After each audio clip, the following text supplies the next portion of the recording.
A moment ago, we had a call on the Celtics and Kevin Durant, and there is now some breaking news on the Kevin Durant front. This is breaking sports news. Powered by Valvoline Instant Oil Change. On 98.5, the Sports Hub. All right. Shams Charania, senior lead NBA insider dude there for The Athletic, says that Steve Nash, Joe Tsai, and Sean Marks met with Kevin Durant and Rich Kleiman in Los Angeles. Kleiman? On Monday. So they met in L.A. yesterday and have decided to move forward with partnership.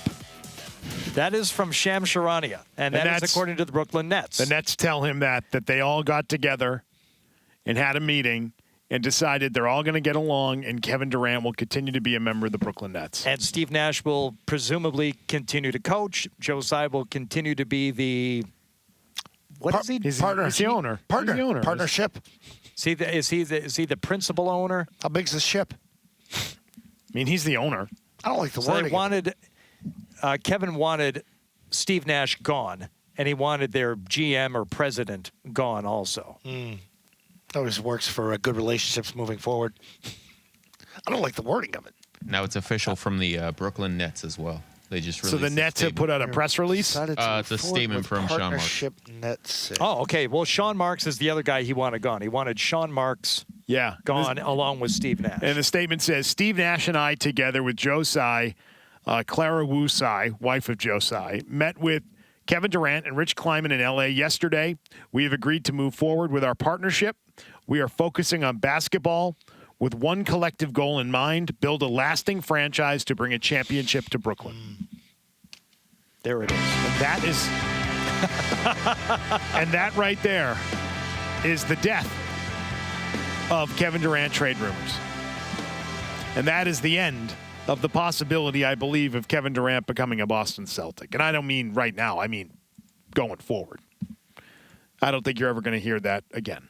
Probably. Well, who knows? But for now, I say good. I think another year from now, you're getting to the point where you're like, ooh, this is now very dicey. The later you get into his career and another year of, age on the player. Depends on how he plays next year. Yeah. Depends on how he gets along with everybody. Yeah, we'll see. But I mean, hey, if you were the Celtics, if you're a Celtic fan and you wanted the Brown thing to stay and happen, just keep him here for the long term.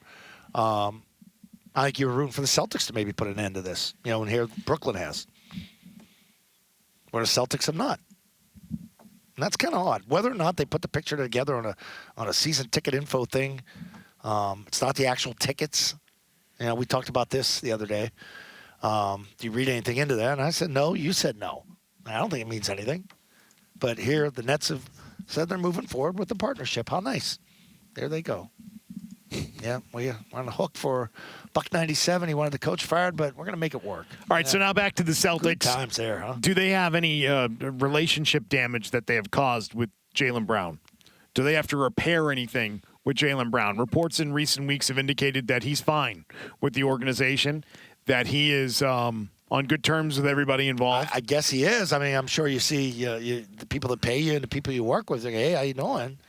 Got a working relationship there, but he's still liking all the disrespect tweets. I just think that no matter what it is that the team is going to tell him, it's going to be in the back of his mind that they are not fully committed to me. You freaking guys floated me out there. Even I'm not going to forget that. Even if he's not upset by it, right? Even if he says, well, that's the business. But going forward, I also have to be aware that, I need to look out for my own best interests. Right. And I have new representation. Talk to them. And I know that you're not committed to me, that if the right trade came along, my name is available and in those talks, whereas Jason Tatum is not. So I think that when he starts to consider whether or not he wants to be committed as a Boston Celtic, there's just no way that that's not going to enter his mind, no matter how much, again, repair the Celtics are going to try to do with the player. We love you, Jaylen. We do. We really think you're a great player. Great, but you just floated me in trade talks for Kevin Durant. So pay me. I'm glad you think I'm a good player. I think I'm a good player, too. Show me. But I also know that you would trade me on 5 minutes' notice if the right player trade came along. So it's not like you're married to me like I think you're married to Jason Tatum. Right. And he knows that. And that probably irritates him on some level, that it is something to do with the team and not just the fan base. It has been played up. Oh, he feels disrespected by the fans. That he doesn't get the same love from the fans that Tatum gets. There's something there. But it's not, I don't fully understand it because I don't feel like he doesn't get love from the Celtics fans. Like, I don't get it. I have not really fully understood that. If the complaint is that Jason Tatum gets more, I would say you're right because he's a better player. You're not the best player on the team. You're not. You played the best in the finals. You performed the best. No doubt. No one's going to deny you that. On the whole, I don't think you're the best player on the team. You're good. Very good. Glad you're here. I think that's how a lot of fans feel. But that's the latest. Andy and Grafton, what's your reaction to hearing this news? Kevin Durant will stay with the Brooklyn Nets. I think we should be playing the song that the Bruins play after a goal, and we should be all singing and cheering because finally this is over and we can get over. Yeah. But seriously, I think this is really great. It's finally over, and we can get. I'm with you. As I said last week, I'm tired of this Kevin Durant story. Yeah. Tired of it. I'm tired of Kevin Durant being a news item every single day. Well, I didn't think it was dead just because there hadn't been any movement on it. I think there was a chance that, this thing was still going to have legs. But overall, I'm happy it's not going to happen. I never wanted it to happen. I didn't think it was the right move for the team. And I have no reason to believe that they're going to be that much more successful in Brooklyn. But I think the Celtics have a chance to be better this year than they were last year based on how they're currently built. I think it's the right move.